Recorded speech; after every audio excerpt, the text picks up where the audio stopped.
19 তারিখ জুমার দিন জুমার নামাজ আদায় করার উদ্দেশ্যে আল্লাহ তাআলার ঘরে আপনাকে আমাকে হাজারো মানুষ থেকে বাছাই করে আল্লাহ তাআলার ঘরে আপনাকে আমাকে আসার তৌফিক দান করেছেন। শুকরিয়া আদায় করি আলহামদুলিল্লাহ। আল্লাহ তাআলা যাকে ভালোবাসেন, মহব্বত করেন, অধিক পছন্দ করেন, যাকে আল্লাহ তাআলা যার মঙ্গল চান, বালাই চান, তাকে আল্লাহ তাআলা দ্বীনের ধর্মের খাঁটি বুঝ আল্লাহ তাআলা তাকে দান করেন। সুবহানাল্লাহ। হাদিসে পাকে নবীজি সাল্লাল্লাহু আলাইহি ওয়াসাল্লাম 1450 বছর আগে ইরশাদ করেছেন, নবীজির জমানে যে নবীর উম্মত হওয়ার জন্য অন্যান্য নবীরা পর্যন্ত দরখাস্ত করেছিলেন, আমরা বিনা দরখাস্তে ওই নবীর উম্মত হওয়ার সৌভাগ্য দান করেছেন। আল্লাহ তাআলা আমাদেরকে বিনা দরখাস্তে মানুষ বানাইছেন, বিনা দরখাস্তে আমাদেরকে আমার মুসলমান বানাইছেন, বিনা দরখাস্তে আখিরি জামানার উম্মত হওয়ার তৌফিক দান করেছেন। আল্লাহ তাআলা পছন্দ করে আল্লাহ তাআলা মুসলমানের ঘরে জন্মগ্রহণ করার সৌভাগ্য দান করেছেন। আল্লাহ তাআলা পছন্দ করে আল্লাহ তাআলার ঘরে আসার তৌফিক আমাদেরকে দান করেছেন। আল্লাহ তাআলার দয়ায় মেহেরবানিতে নেক কাজ করার তৌফিক আমাদেরকে দান করেছেন। ওলামা হযরতের মজলিসে দুনিয়ার মধ্যে সবচেয়ে দামি জায়গা, উত্তম জায়গা, ভালো জায়গা, এমন একটি জায়গা যে জায়গা বসলে গুনাহ মাফ হয়, সওয়াব আমল নামায় লেখা হতে থাকে, এমন একটি জায়গায় আপনাকে আমাকে বসার তৌফিক দান করেছেন। শুকরিয়া তো আবার আদায় করি আলহামদুলিল্লাহ। জামিউস সগীর জামিউল উরুস কিতাবের মধ্যে লেখা আছে, বলে যে বান্দা ক্ষমতার বলে, যোগ্যতার বলে কিছু হয় না। আল্লাহ তাআলা তৌফিক ছাড়া বান্দা কিছুই করতে পারে না। আল্লাহ তাআলার দয়া ছাড়া বান্দা কিছুই করতে পারে না। আল্লাহ তাআলার দয়া ব্যতীত বান্দা হাঁটতে পারে না। আল্লাহ তাআলার দয়া ব্যতীত বান্দা তাকাইতে পারে না। আল্লাহ তাআলার দয়া ব্যতীত বান্দা বসা থেকে উঠতে পারে না। আল্লাহ তাআলার দয়া ব্যতীত বান্দা দাঁড়ানো থেকে বসতে পারে না। বলে আল্লাহ তাআলার দয়া ব্যতীত বান্দা হাত নাড়াইতে পারে না। আল্লাহ তাআলার দয়া ব্যতীত বান্দা চোখের পলক করতে পারে না। আল্লাহ তাআলার দয়া ব্যতীত বান্দা ঘুমাইতে পারে না। আল্লাহ তাআলার দয়া ব্যতীত বান্দা ঘুম থেকে উঠতে পারে না। বলে আল্লাহ তাআলার দয়া ব্যতীত বান্দা খানা খাদ্য খাইতে পারে না। আল্লাহ তাআলার দয়া ব্যতীত বান্দার বাথরুমের হাজত পর্যন্ত সারতে পারে না। আল্লাহ তাআলার দয়াই সবকিছু বান্দা করতে পারে। দয়া ছাড়া বান্দা এক সেকেন্ড পর্যন্ত বাঁচতে পারে না। জামিউল উরুস কিতাবের মধ্যে শুধু এই লেখা করে শেষ করেন নাই, লেখক ওয়ালা বলে বান্দা দুনিয়াতে আসছে এটা আল্লাহর দয়া, দুনিয়াতে বেঁচে আছে এটা আল্লাহর দয়া, দুনিয়াতে যতক্ষণ আসো এটা আল্লাহর খাস মেহেরবানি। বলে যে কোনো খাদ্য খাইতেছ এটা হজম হচ্ছে এটাও আল্লাহর দয়া। দুনিয়াতে যতদিন বাঁচবা আল্লাহর দয়া বাঁচবা, চলে যাইবা আল্লাহ পাকের দয়াই চলে যেতে হবে, আল্লাহ তাআলার কাছেই হিসাব দিতে হবে।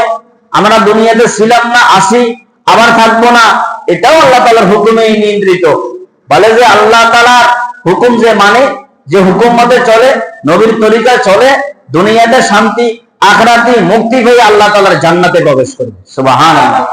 এজন্য নবীজি সাল্লাল্লাহু আলাইহি ওয়াসাল্লাম 1450 বছর আগে ইরশাদ করেন, ক্বালা রাসূলুল্লাহ সাল্লাল্লাহু আলাইহি ওয়াসাল্লাম মান ইউরিদিল্লাহু বিহি খাইরান ইউফাক্কিহু ফিদ্দীন। এই হাদিস শুধু মুসলমানের জন্য নয়, বলে দুনিয়াতে যত মানুষ আছে, যত মানুষ আসছিল, যত মানুষ এখনো আছে, যত মানুষ আসবে, বলে বান্দার প্রতি আল্লাহ তাআলার বড় দয়া। বলে যে দুনিয়ার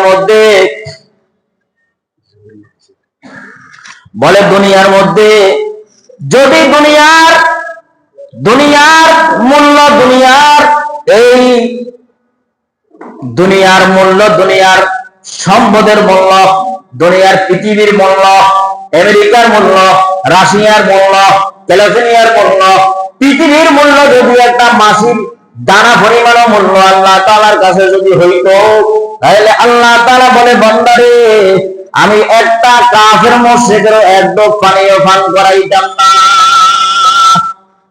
এক ঢোক পানিও খাওয়াইতেন না কাফের। কাদেরকে? কাফের মুশরিকদেরকে।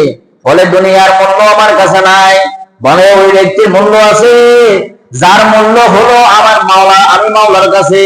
যে আমি মাওলাকে মাওলা বলে স্বীকার করে, আমি মাওলাকে আল্লাহ বলে স্বীকার করে। আমি আল্লাহ আসমান বানাইলাম, জমিন বানাইলাম, জান্নাত বানাইলাম, জাহান্নাম বানাইলাম। ও বান্দা, তোমাকে আমি জাহান্নামের জন্য বানাই নাই, জাহান্নাম বানাইলাম কাফেরের জন্য, আর জান্নাত বানাইলাম ঈমানদারের জন্য। হাদিসে পাকের মধ্যে, আবু দাউদ শরীফের মধ্যে আছে, আর তাফসীরে তবরীর মধ্যে লেখা আছে। কথা বললে তো অনেক লম্বা হয়ে যাবে। তাফসীরে তবরীর মধ্যে লেখা আছে, বলে বান্দারে, কত মায়া করে তোমাকে আমি মানুষ বানাইলাম। মানুষের মতো পৃথিবীর মধ্যে আর কোনো আকৃতিওয়ালা কোনো জানোয়ার নাই।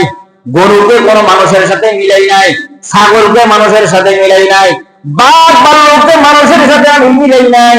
ব্যতিক্রম একটা মানব আকৃতি দিয়া, মানুষকে মানুষের আকৃতি দিয়া, মানুষকে মানুষের মতো দিয়া, মানুষকে মানুষের রূপ ধারণ করিয়া, মানুষকে মানুষের মূল্যবোধ দিয়া, আকল দিয়া, ফাহাম দিয়া, জ্ঞান দিয়া, বুদ্ধি দিয়া, চোখের জায়গায় চোখ লাগাইলাম, কানের জায়গায় কান লাগাইলাম, নাকের জায়গায় নাক লাগাইলাম, জবানের জায়গায় জবান লাগাইলাম। কোন জায়গায় হাত লাগাইলে মানবের সুন্দর লাগবে, কোন জায়গায় চোখ লাগাইলে মানবকে সুন্দর লাগবে, কোন জায়গায় মাথাটা ফিট করলে মানবকে সুন্দর লাগবে, কোন জায়গায় পা দিলে মানবকে সুন্দর লাগবে। জামিউল উরুস কিতাবের মধ্যে লেখে, বড় দামি কথা লিখছে, এত সুন্দর আকৃতি দিয়া কোন মানবের মতো আর কোন প্রাণীকে আল্লাহ তাআলা বানায় না। সুবহানাল্লাহ। এই জন্য আল্লাহ তাআলা কোরআনে কারীমের মধ্যে বলেন, লাইন শাকারতুম লাযীদান্নাকুম ওয়া লাইন কাফারতুম ইন্না আযাবি লাশাদীদ। বান্দারে, আমার নিয়ামত, তোমরা নিয়ামতের শুকর আদায় করো। নিয়ামত যদি তুলনা করো, ওয়া ইন তাউদ্দু নিয়ামাতাল্লাহি লা তুহসুহা। বান্দা, নিয়ামত যদি কিয়ামত পর্যন্ত তোমাকে হায়াত দান করা হয়, ও বান্দা, এত নিয়ামত আমি তোমাকে দিলাম যে নিয়ামতের গণনা করে তুমি শেষ করতে পারবে না।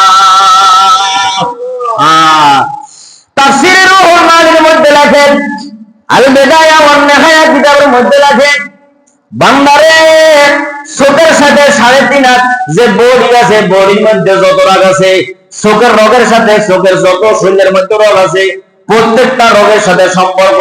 ব্রেনের মধ্যে যত রগ আছে, এটা শুধু ব্রেনের সাথে, রগের সাথে কোনো সম্পর্ক নাই।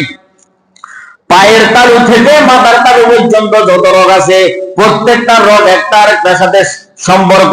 চোখের রগের সাথে মাথার রগের সম্পর্ক, চোখের রগের সাথে কানের রগের সাথে সম্পর্ক, চোখের রগের সাথে এভাবে হাতের রগের সাথে সম্পর্ক, চোখের রগের সাথে এভাবে ঘাড়ের রগের সাথে সম্পর্ক। কোমরের মধ্যে রগ আছে, পায়ের মধ্যে রগ আছে, প্রতিটি অঙ্গ প্রত্যঙ্গের একটা আরেকটার সাথে সম্পর্ক দিয়ে দিলাম। বলে বলে কেন দিলাম, কেন দিলাম রে বান্দা? বলে একটার সাথে আরেকটা সম্পর্ক এইমাত্র একমাত্র কারণ হলো, যে চক্ষু দিয়ে দুনিয়ার আলো বাতাস বুক করবা দেখবা, এটার হিসাব আমি মাওলা কিয়ামতের ময়দানে নিব। আমি মাওলা নিব, আমি মাওলা একমাত্র হিসাব নেনওয়ালা, আমি মাওলা হিসাব নিব। কোরআনে কারীমের মধ্যে আল্লাহ তাআলা বলেন, সূরা হাদীদের মধ্যে আছে,